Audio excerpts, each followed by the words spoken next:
Welcome to the New Books Network. Welcome to the New Books Network. I'm your host, Megan Cochran. Today, I'm speaking with Daniel Susskind about his most recent book, Growth, A History and a Reckoning. Professor Susskind also wrote A World Without Work and co-authored The Future of the Professions. He is a research professor of economics at King's College London, and at Oxford University, he is a senior research associate at the Institute for Ethics in AI and an associate member of the economics department. Previously, he worked in the British government, including the Prime Minister's Strategy Unit, the Policy Unit in 10 Downing Street, and the Cabinet Office. Professor Susskind, welcome to the New Books Network. Let's start with you. Your prior books are about the impact of technology on work and society.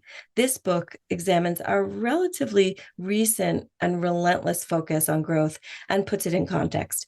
Why did you decide to write this book now? Well, thank you very much for that introduction, and thank you very much for having me on the podcast. It's a great pleasure to be with you. There are very few things that politicians and policymakers agree upon today.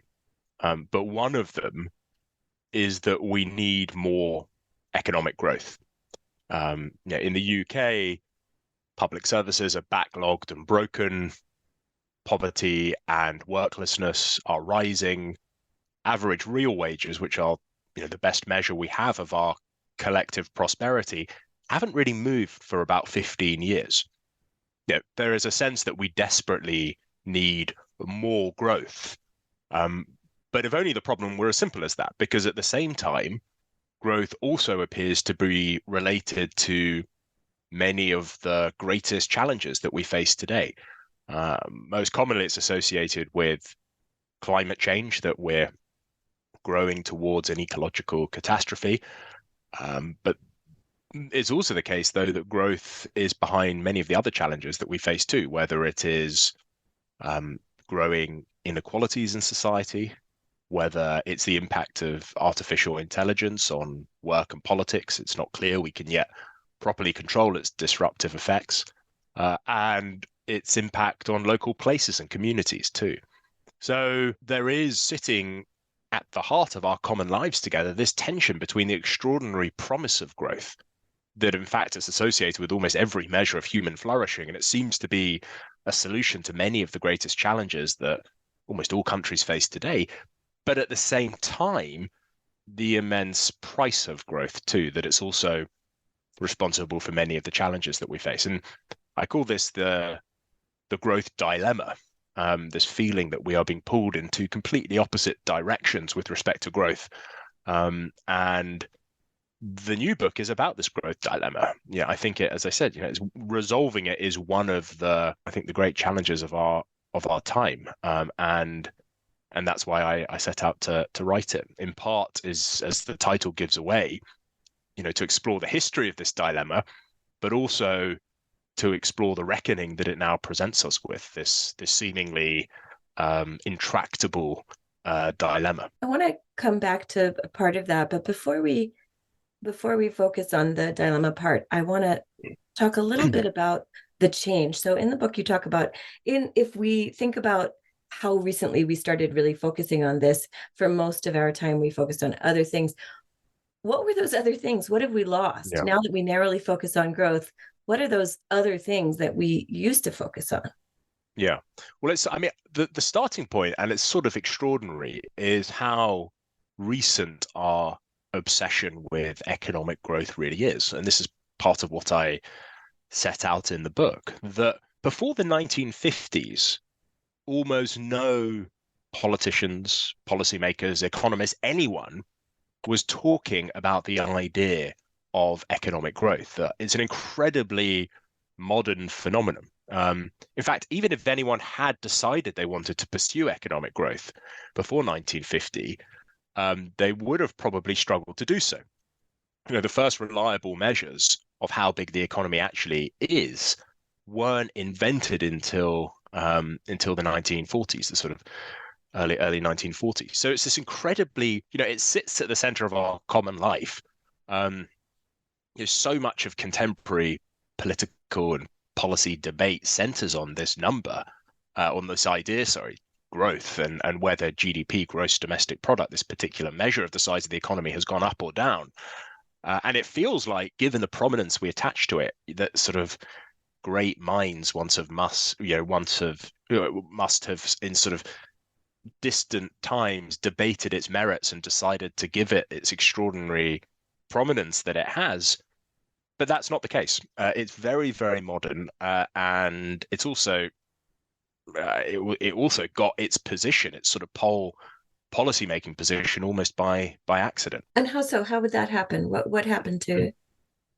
Well, the story begins, as I was saying, in the early 1940s, which is that the British government were at war, and a basic question when you're at war is, how much of the economy can we slice up and dedicate to the war effort, and how much do we need to keep behind for civilians, for the civilian economy? And so British policymakers needed to know how big the British economy was, and extraordinarily, there wasn't a reliable measure of that. There was no way of knowing how big there was no way of knowing how big the economy was, full stop. And so in Britain, it was the great economist John Maynard Keynes, and in the States, it was an American economist, Simon Kuznets, who each worked on what would, in the 1990s, become known as GDP. But they in different ways sort of set the ball rolling. But of course, GDP isn't the same thing as growth.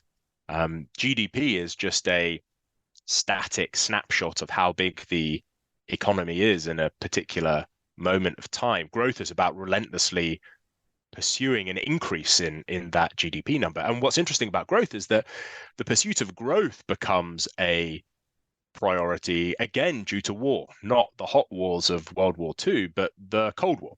So once World War II comes to an end, the Cold War begins. And what's, of course, distinctive about the Cold War is that there are no traditional battlefields. And as a result, it's very hard to have any sort of metrics, any measure of who's winning. You don't have access to soldiers lost or territory gained or whatever it might be. And so what becomes a sort of proxy measure for who's winning that war, whether the US or the Soviet Union are winning the Cold War, is growth. How big these different economies are growing. In part, the thinking is that the bigger economy will be able to fund a bigger military in the event that some sort of madness were to descend on the adversaries, and they actually did decide to engage in a hot war. But it was also, of course, a battle of ideas, two very different conceptions about how to organize economic life. The market economy in the US, the planned economy in the Soviet Union, and the relative growth statistics gave a sense of who was winning that battle of ideas. So growth, first it was the Cold War, first it was the hot war, and then it was the Cold War that puts it that sort of puts it at first in this extraordinary position that it becomes a sort of central focus of our common political life.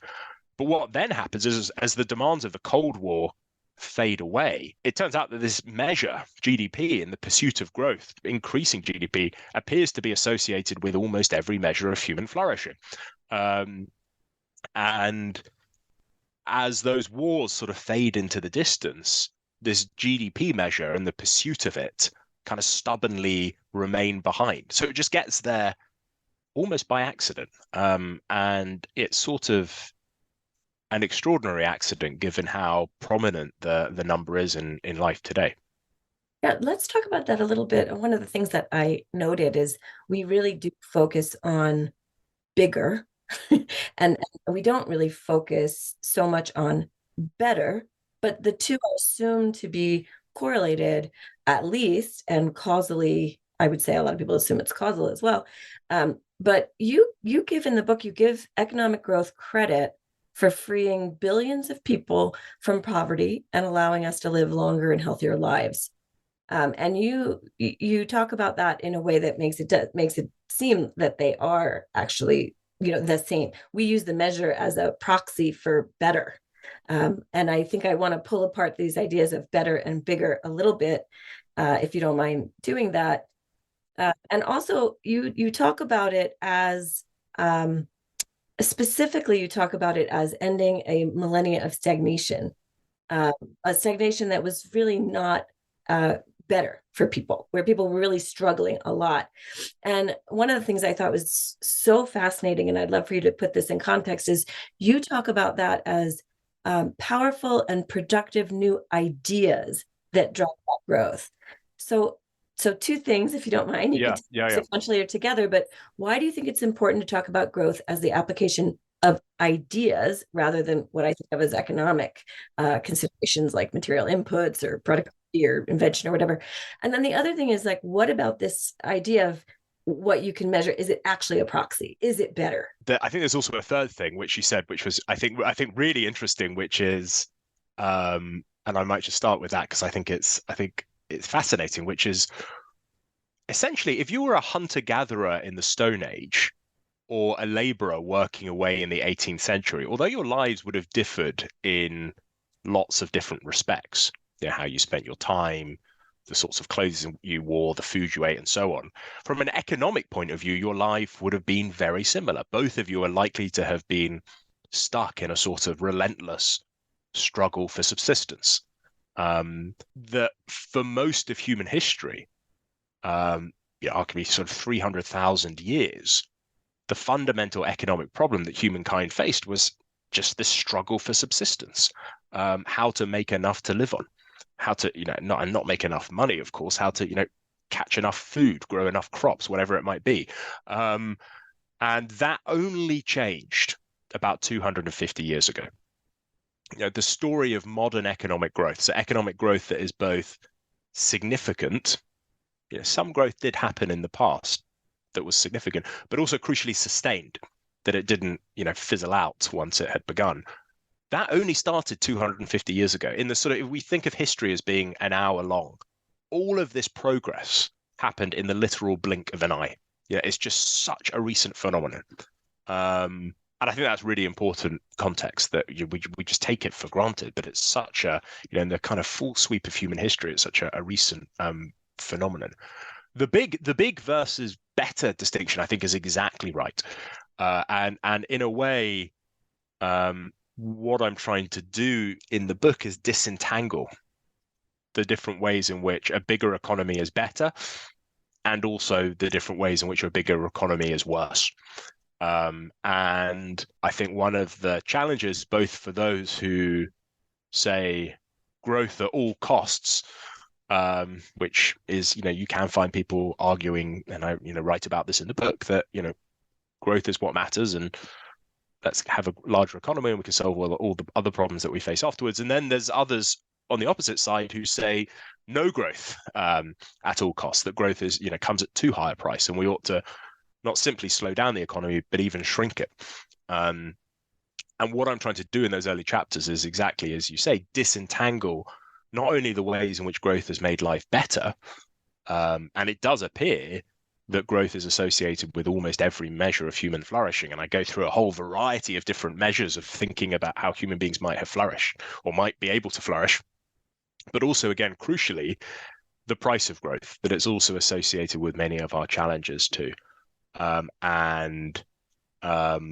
Whether it's the challenge of climate change, whether it's the challenge of artificial intelligence, whatever it might be, I try and show how growth is in the driving seat for many of these problems.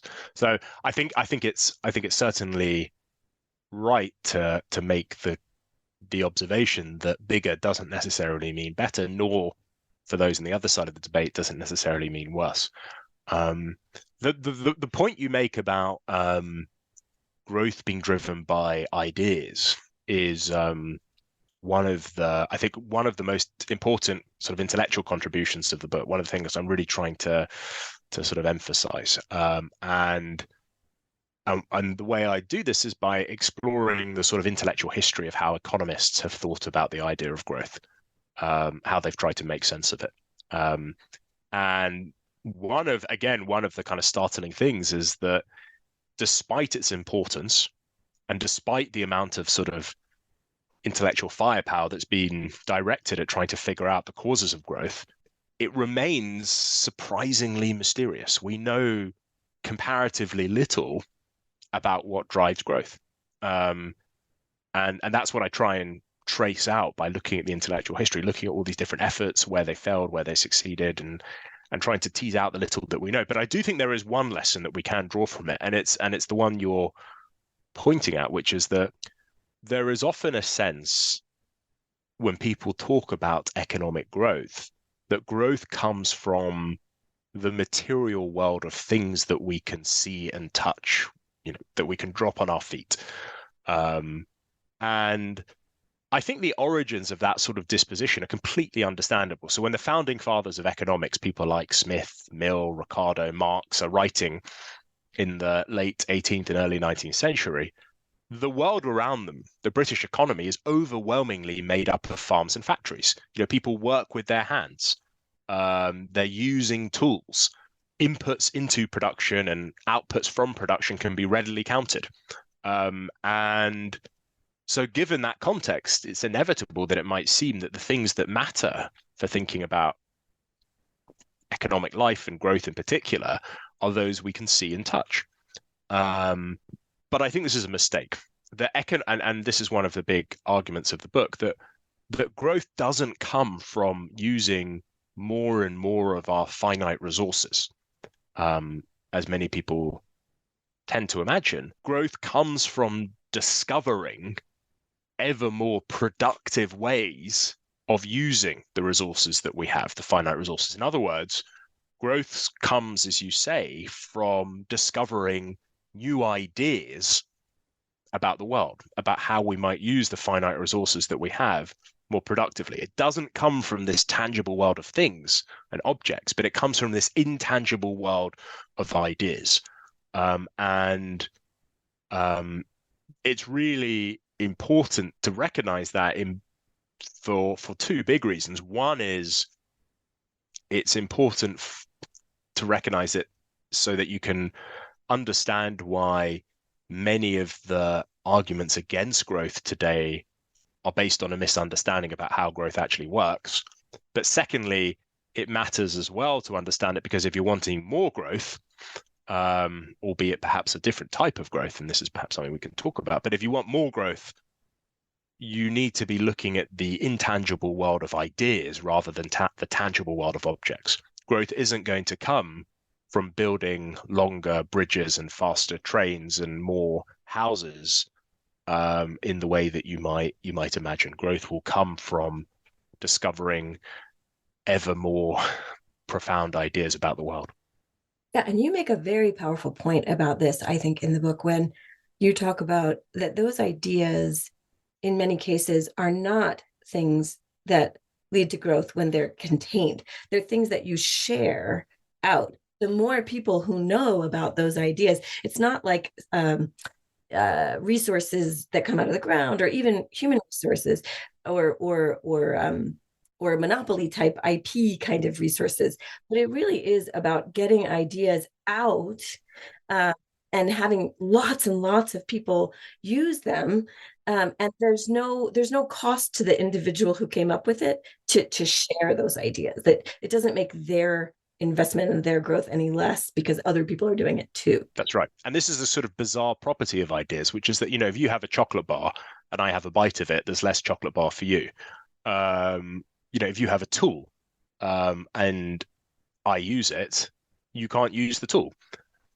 That's not the case with ideas. Ideas are what economists call non-rival in consumption.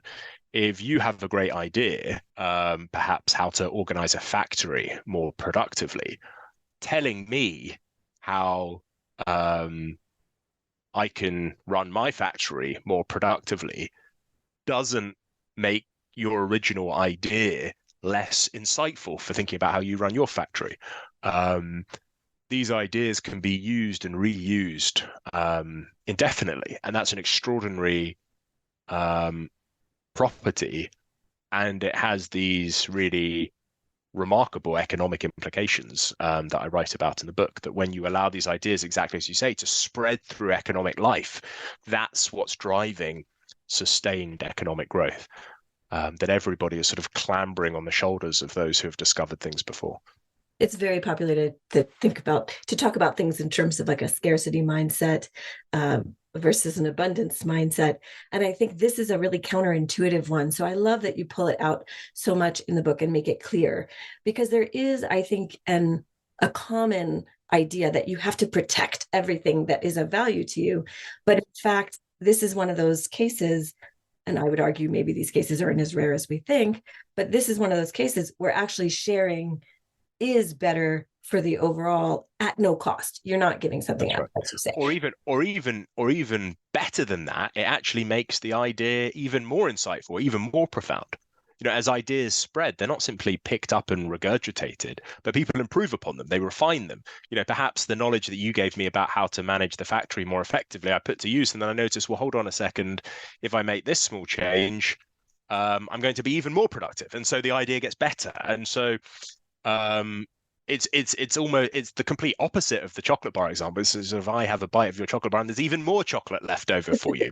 It's this sort of extraordinary power, and I think it's hard to picture it because it's intangible, it's invisible, it's not a thing we can see and touch, and it feels, sometimes can feel sort of less impressive for that reason.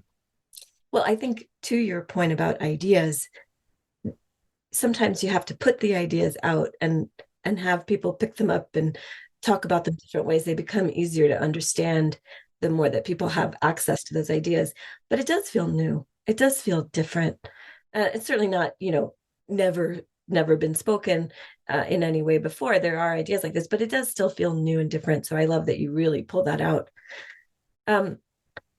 One of the other aspects I just want to go back to about GDP a little bit is that, as you point out, GDP is just a calculated number. And I actually had to go back. I went to business school, so I'm embarrassed to say I actually had to go back and look up, how is that calculated?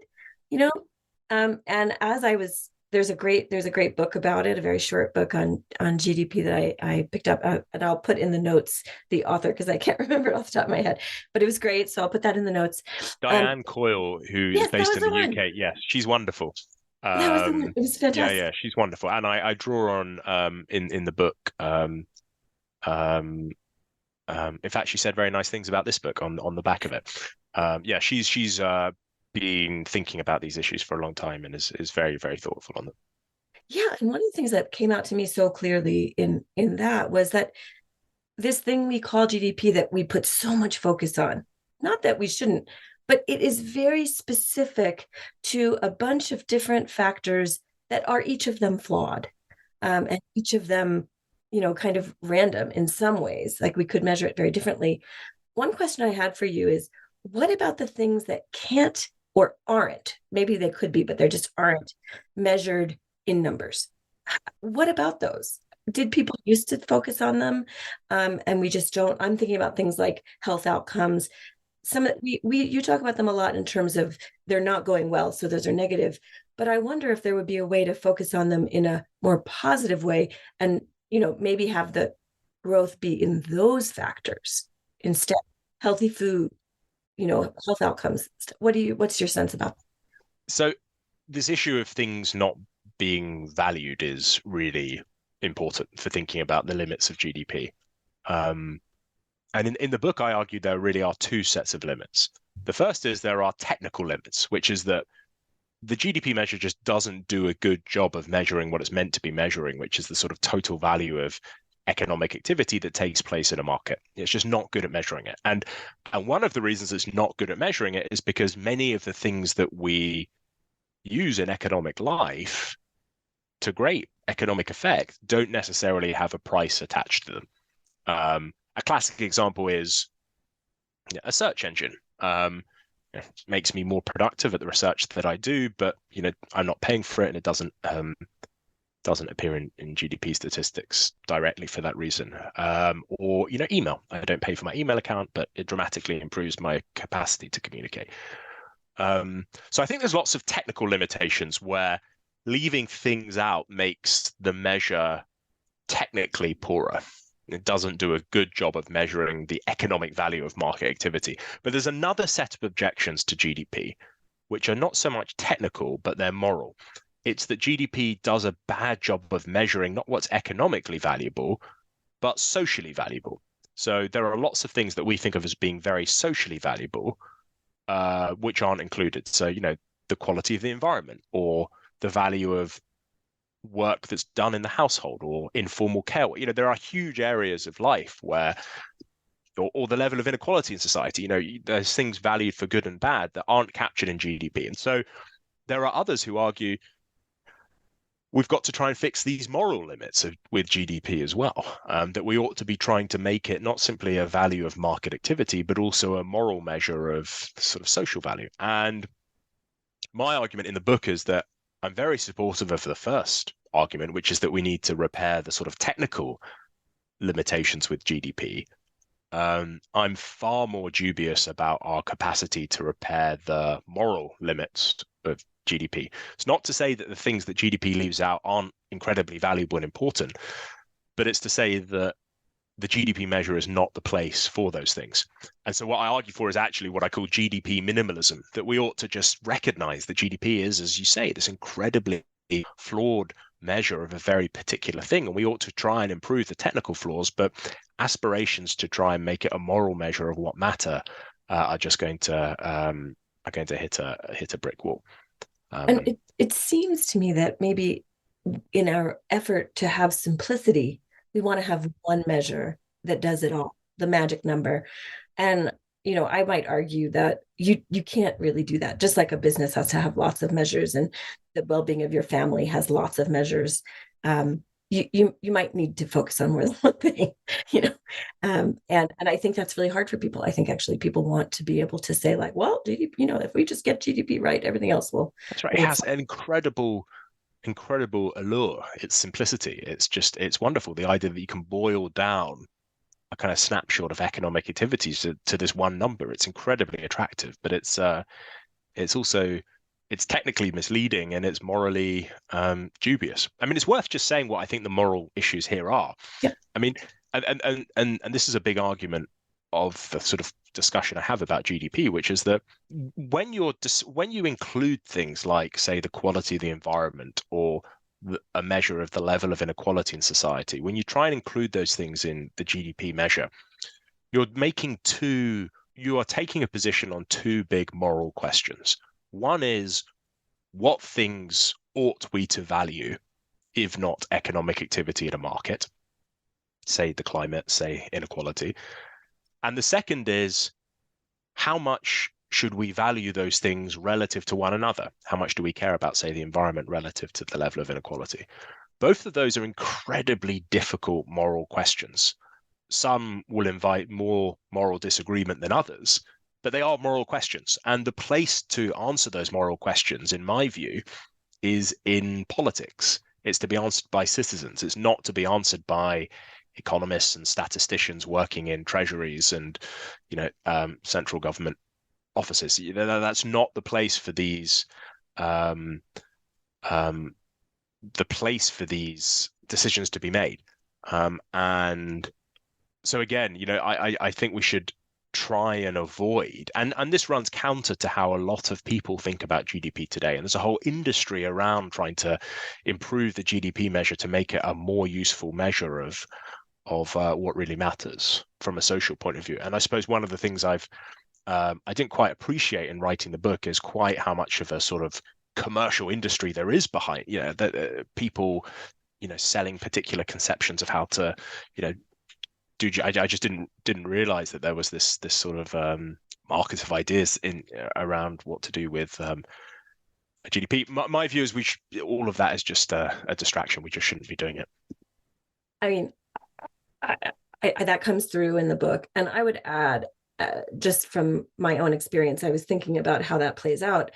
I don't think it's just in economics, but so I've spent the last 20 years in the tech industry, and the concept, the core concept that you have to pick one measure and it should be an economic measure, and you should focus on it to the exclusion of all else.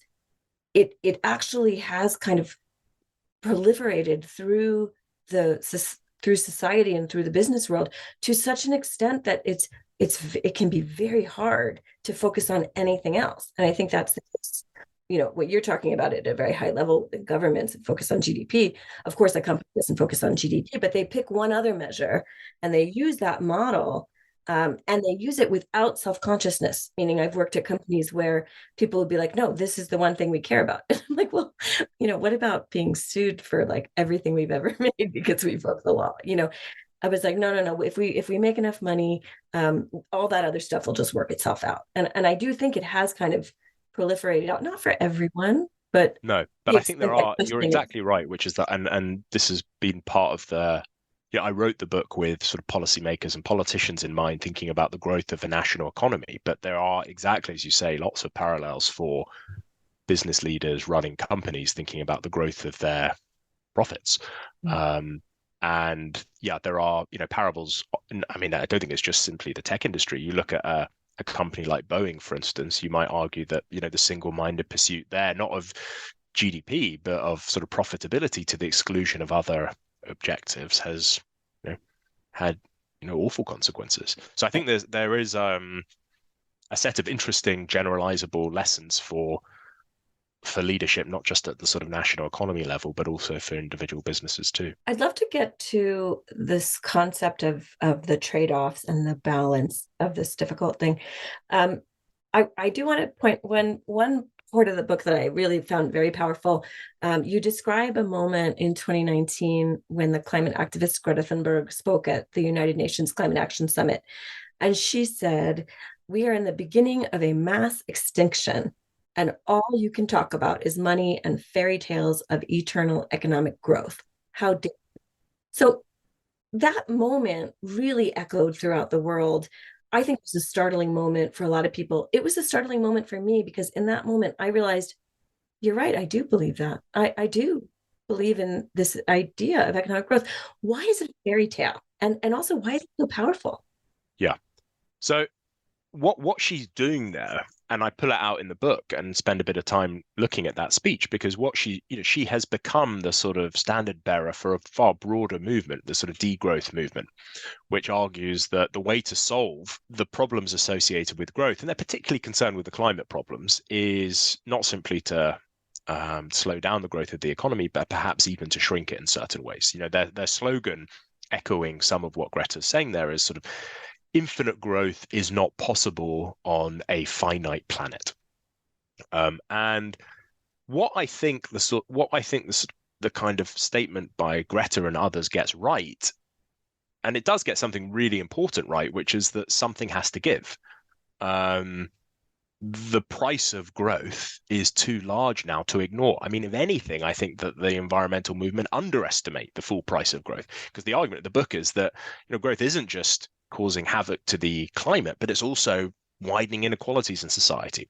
It's encouraging us to chase after new technologies like AI that it's not clear we can properly control yet. It's the pursuit of growth, particularly through globalization, has decimated certain local places and communities. So the price of growth is bigger than just the climate challenge, which I think is immense. What I think they get wrong, though, is when they then turn from a sort of diagnosis of what's wrong with the world, which is that growth has an immense price, to where they then propose a solution, which is we need to slow down or shrink the economy. And the reason is because this slogan, which drives a lot of their thinking, and it goes back to what we were talking about before, that infinite growth is not possible on a finite planet, that's just fundamentally wrong. And this is, I think, one of the more controversial arguments of the book, but nevertheless, it's one of the most important ones that I want to get across, which is that infinite growth is possible on a finite planet. And the reason it's wrong is because it's rooted in that sort of 18th, 19th century view of economic growth that we were talking about before, which views the economy as a sort of material world of tangible things, a finite planet. And of course, in a world where of material things, there are only so many acres of land to be tilled. There are only so much raw materials for production.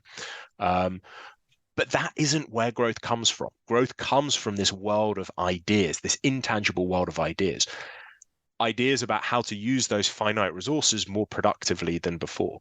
And the key point is that whereas that finite world of tangible things, whereas that tangible world of things is finite, that intangible world of ideas is unimaginably vast, for all intents and purposes, as good as infinite. And so, one good example of this is the economist Paul Romer, who won a Nobel Prize actually for a lot of his work on appreciating the economic implications of ideas. He said, imagine you have a kitchen larder, and in that it's a well-stocked larder with 300 ingredients.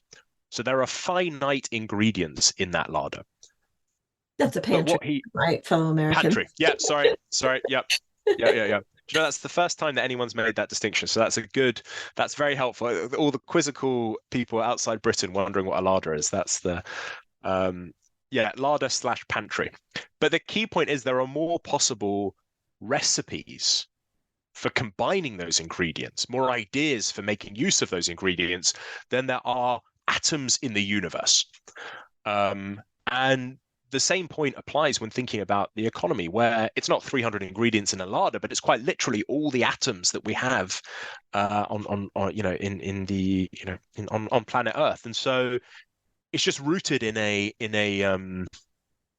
misunderstanding of where growth comes from. They're not alone. It's a misunderstanding that has appeared over the centuries, but it's a misunderstanding I think we have to resolve if we're going to rise to the challenges that growth presents us with. The other reason I think the diagnosis is wrong is that it rightly focuses on the price of growth, but it neglects the extraordinary promise of growth. It's making the exact mistake, albeit in the opposite direction, that growth's sort of most ardent supporters make in saying growth at all costs. So if we were in, and there's a lot of disagreement and debate about what degrowth actually is, and I spent quite a bit of time in the book looking at the sort of intellectual history of that idea too, and just trying to really tease out what it is that degrowth is have in mind when they talk about degrowth. But if we interpret it in a kind of common sense way to mean freezing global GDP per head at its current levels, that's one interpretation. That would mean either abandoning about 800 million people to extreme poverty. That's what that would require. Or if you find that unacceptable, then you're going to have to find a way of slashing the incomes of the 7.2 billion people that remain, almost all of the Western population. And that's to say nothing of all the other extraordinary benefits of growth that we were talking about before. The benefits of growth aren't just simply captured by someone's salary. And so it just seems just extraordinarily unimaginative, in my view, to think that our current economic lot is the best that we can ever do. That what we have to do now is press pause, not just on growth, not just simply for the next 10 years or the next 10,000 years, but for all time to come. It just seems to completely fail to see how extraordinarily revolutionary growth could be for us in decades to come. I do think it gets back to your sort of central idea that there's this measure called global GDP or national GDP, and that's the only number that matters, and it is only numbers that matter. I do think it sort of seems to come back to that a little bit.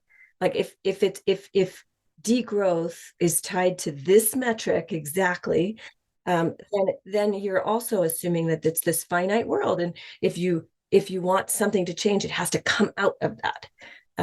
And we don't have to assume that. I think a lot about the solar power. I don't know if this is the same in Britain, but the price of power switched. So it used to be that fossil fuels cost less. Now renewable fuels cost less.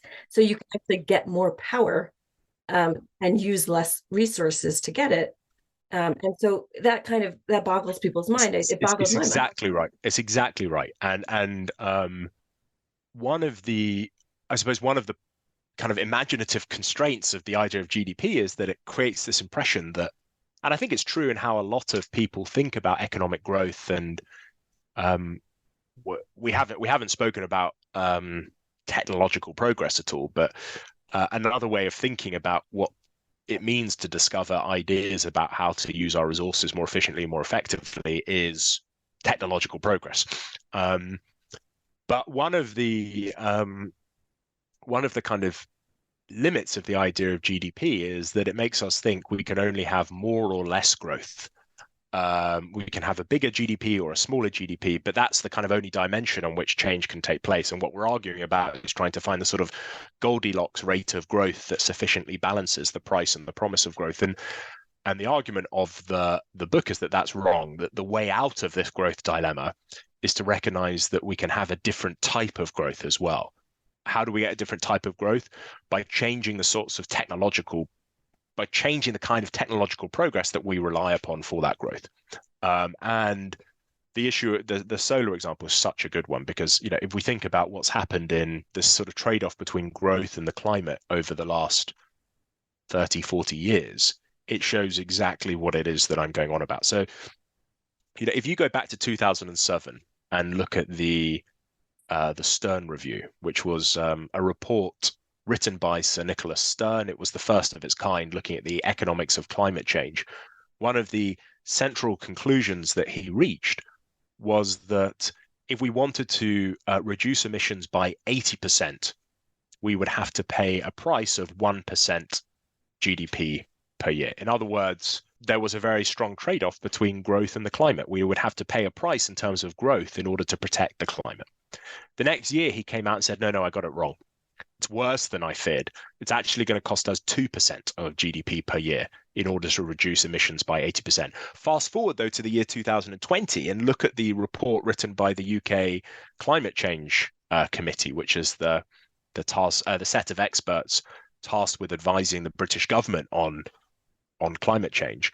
They concluded that in order to completely eliminate emissions, so not simply reduce them by 80%, but eliminate them, it would cost just 0.5% of GDP per year. In other words, the trade-off between growth and the climate had dramatically improved. We'd had to pay a far smaller price in terms of growth in order to protect the environment. And so the question is, why did that happen? And the answer is because the kind of technological progress that took place over that period, indeed over the decades before as well, it wasn't simply more technological progress in the sense that more technological progress leads to more growth, but it was also a different type of technological progress. It was a type of technological progress that was, you know, moving towards developing green technologies rather than dirty technologies. And exactly as you say, I think solar is, you know, the great example of this. You go back to the 1970s, and it's essentially a tool of last resort. You know, if you want to generate electricity in outer space, or you want to generate it in a kind of, you know, an isolated lighthouse, you use a solar panel. But today it's completely commonplace. And the reason it's commonplace is because there has been an extraordinarily precipitous collapse in the price of generating electricity via solar. So it's gone from something like $100 per watt in the 1970s to about $0.50 per watt today, sort of 200-fold decrease. And so there's been a huge uptake as a result. And the reason that's happened is because we have managed to change the direction of technological progress away from dirty technologies towards clean ones. And as a result, we've changed the kind of economic growth that we have enjoyed as well. And so really the sort of, you know, the first half of the book is all about ideas and sort of intellectual history and thinking about growth. And so, but the second half is about practice, you know, what we do about the growth dilemma in the real world. And this idea that we can change the direction of technological progress is driving a lot of the ideas that I'm setting out. You know, we should pursue more economic growth because it's associated with so many measures of human flourishing, but we must try and make sure that it's a different type of economic growth, that we encourage the development of technologies that not only do less damage to the environment, your solar example is one, but also don't widen inequality so much, don't encourage us to develop technologies that are going to overturn work and politics, that don't decimate local places and communities. So that, in a sense, is the sort of practical project of the book, thinking about how we might change the direction of our economy in a way that we can get more prosperity, but also protect these other things that we care about. I would love it if you could talk through a couple other examples, because I think the examples are really powerful to help people understand. It's not just an intellectual exercise. It really is about changing the way that we think about growth and the way that we think about how to narrowly focus on something that's not anti-growth. It's really not about growth at all. It really is about improving.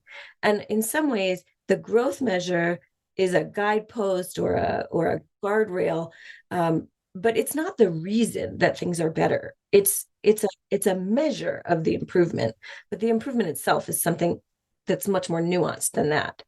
Uh, I mean, I was thinking about healthcare because, in the United States, it is a disastrous area.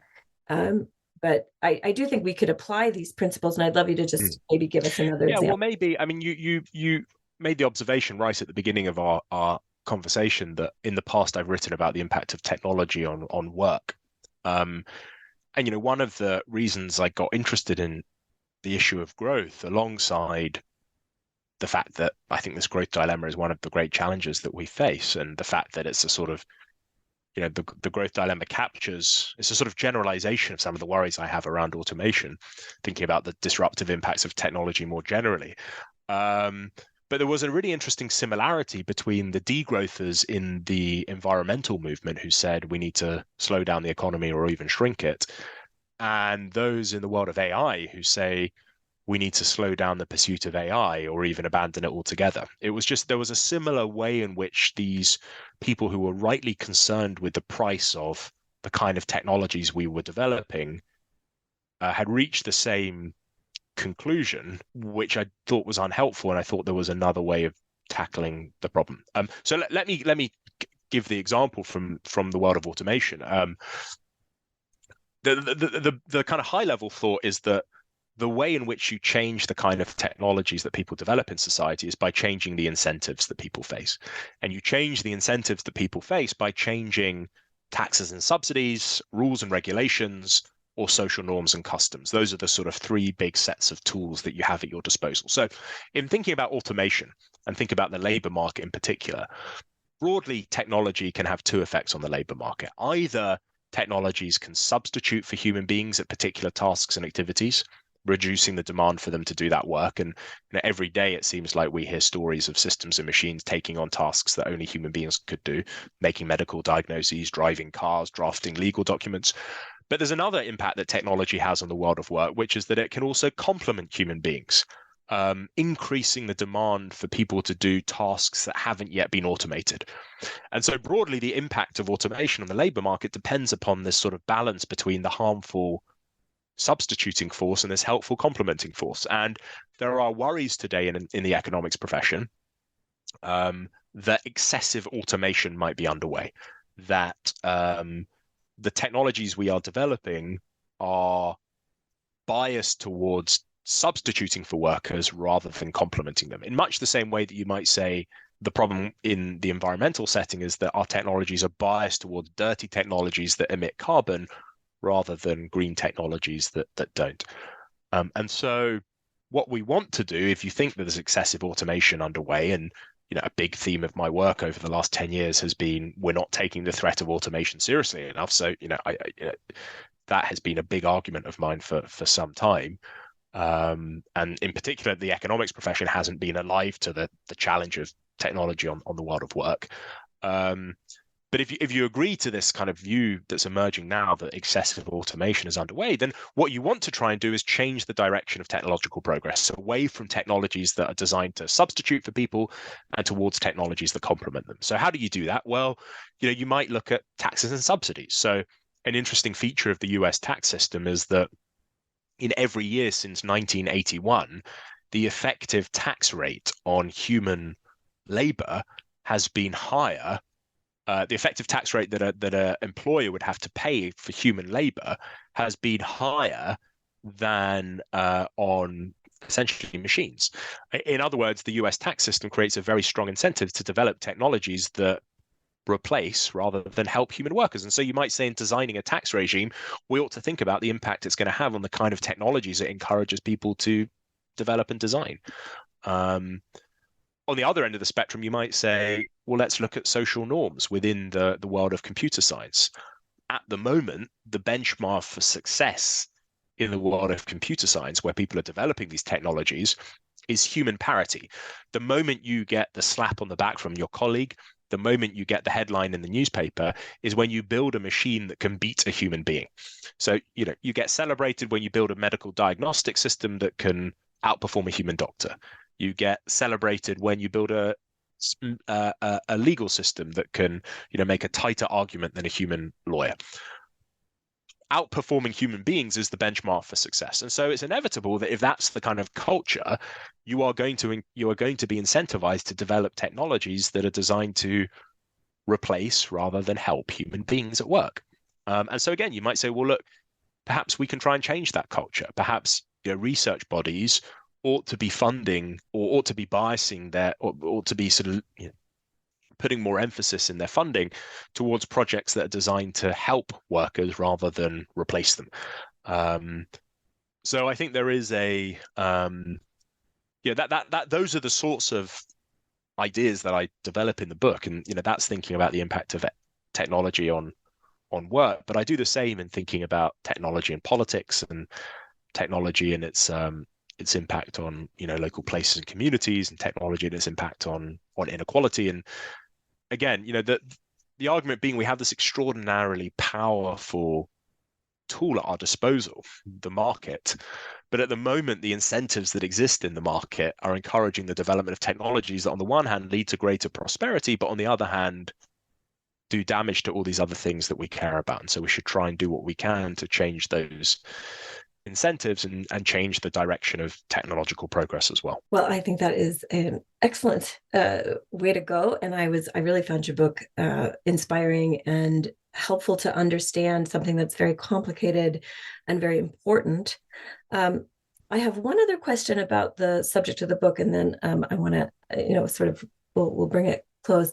But one other question is, back to this idea of the one metric that rules them all, the GDP metric. I wonder if you have some ideas about how to complement that with other metrics that are perhaps not millions, but just are there ways to think about what the other metrics we should use to at least keep track of when those costs are too big? I think part of the problem today is we don't have those measures that say, oh, the cost got too big, Yeah. So again, the argument of the book is not that there aren't other valuable things out there that GDP doesn't capture. The argument is we ought not to be trying to bundle these things into a more perfect GDP measure. And so what I actually call for in the book is what some have called a dashboard approach, where you have this sort of slimmed down GDP measure where you try and improve its technical failings, you recognize it's deeply morally flawed, but you try and complement it with other things that we might think are valuable and important. And as I was saying earlier in our conversation, I think these questions about what other things ought to be in the dashboard and how much priority we ought to attach to them are fundamentally political questions about what sorts of things we value in society and how much we ought to weigh them up against one another. And so I think there's an interesting role for greater political deliberation, political participation in determining those measures and how to weigh them up against one another. And that is the final parts of the book are about exactly how we might do that.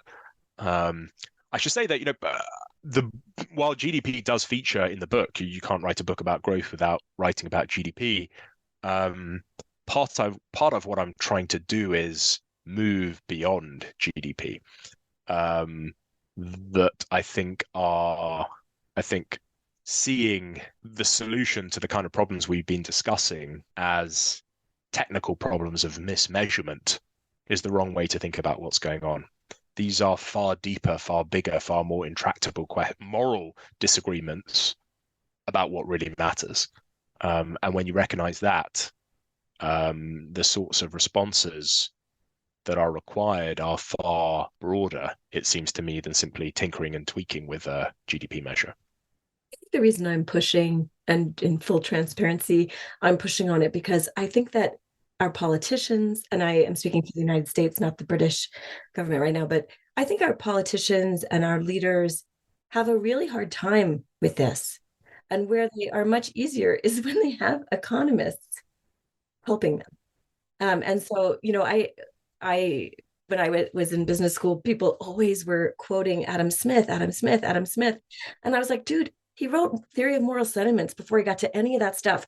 Go read that, because economics is not just about the money. It's the whole system together. And so that's kind of why I'm pushing a little.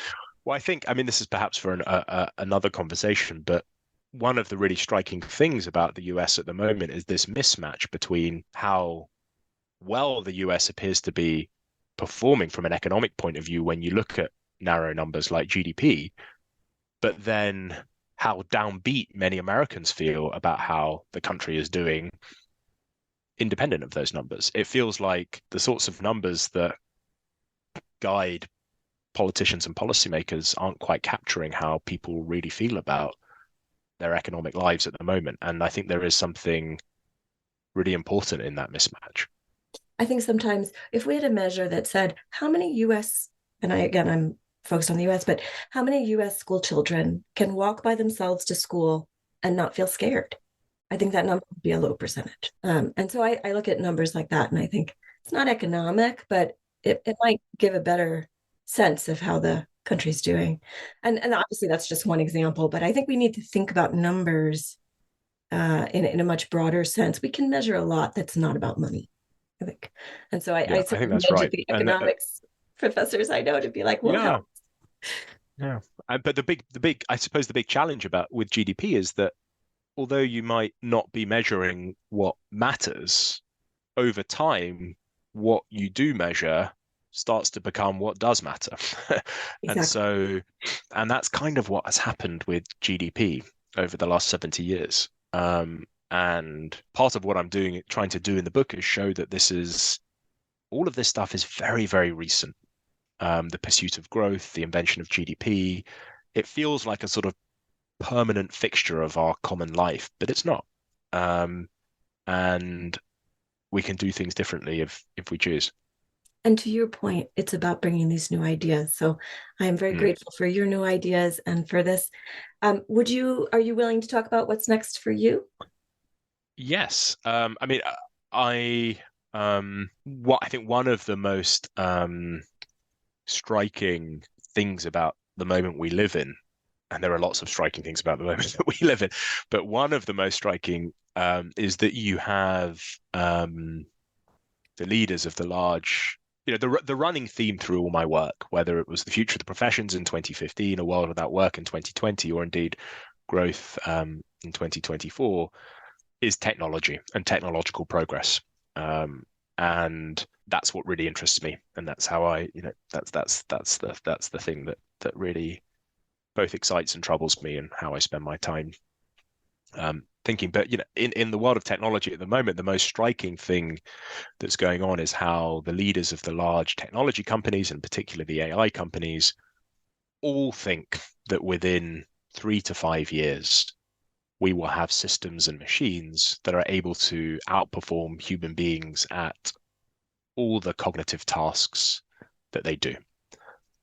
Now, there are lots of incentives. We spoke about incentives. There are lots of incentives for leaders of large companies to talk optimistically about what they plan to do, and you might take that with a pinch of salt. But even if they're only 10% right, the kind of impacts will be extraordinary. And so, although this new book took me away, although it's in part about artificial intelligence, I find kind of contemporary events pulling me back, and I wonder. One of the I think one of the parts of the book that I really enjoyed writing was the sort of intellectual history of the idea of growth. Why we didn't have it for 300,000 years, why it suddenly begins, how little we know about it, despite its extraordinary importance, its great promise, its tremendous price. I'm quite interested in the sort of intellectual history of the idea of artificial intelligence too. It's an idea that's only really, again, created in the 1950s, late 1940s, Alan Turing, early 1950s, the famous Dartmouth conference gathering where the phrase artificial intelligence is born. So that's something that is gripping my imagination at the moment. Well, we'll look forward to that. And my last question is, what book do you recommend for our listeners? Yeah, I was thinking about what books I've been reading and I could recommend. So I have two small children, a 6-year-old and a 3-year-old. So if I'm not reading for work, I'm tending to, and when I'm reading for work, I'm reading about technology and growth and automation. I'm either reading poetry because I only get very small snippets of time in which to read something, or, and this is what I thought might interest readers, I've become an incredibly enthusiastic gardener over the last few years. So as I was looking at my book stack beside my bed, I sort of saw the running theme was gardening. So I thought I'd pick out my favorite gardening book, which I've read in the last year or so, and it's called Planting the Udolf Gardens. Udolf spelled Oudolf, after Pete Udolf, who is, and it's written by a man called Rory Dussois. I'm not entirely sure how to pronounce his surname, but it's essentially a book about there's this incredibly beautiful garden that they planted down in Somerset, and it's sort of follows the garden through the seasons and the sort of philosophy. But Pete Aldorf himself is head of this gardening movement called New Perennialism, which is all about planting with perennials, but also with an eye to try and sort of mimic the way that plants grow in the wild, rather than sort of carefully curated borders that you might expect in a sort of traditional. So for those who are interested in gardening and for those who are not, it's a terrific book. Well, I'm grateful for that. I am an avid gardener. And I think, if you don't mind me saying so, it does take you back to the subject, because that type of gardening is really about rethinking the way that you plant gardens and tend them. And it is about, I think we had this idea of scarcity, even with our gardens. We thought you have to pull all the weeds and you have to, regenerate the soil with like soil from the compost stuff or from a bag or whatever every year. And now we're learning actually the soil can do it. If you provide the right mix of plants, it can regenerate itself and actually have yield a lot more beauty and benefits from that. So I think you brought yourself back to the topic. I'm not sure I intended that, but thank you very much for helping me get there. Well, we'll leave it there for now, Daniel Susskind. It has been such a pleasure talking with you today about growth, a history, and a reckoning. Thank you for joining us on the New Books Network. Thank you very much indeed.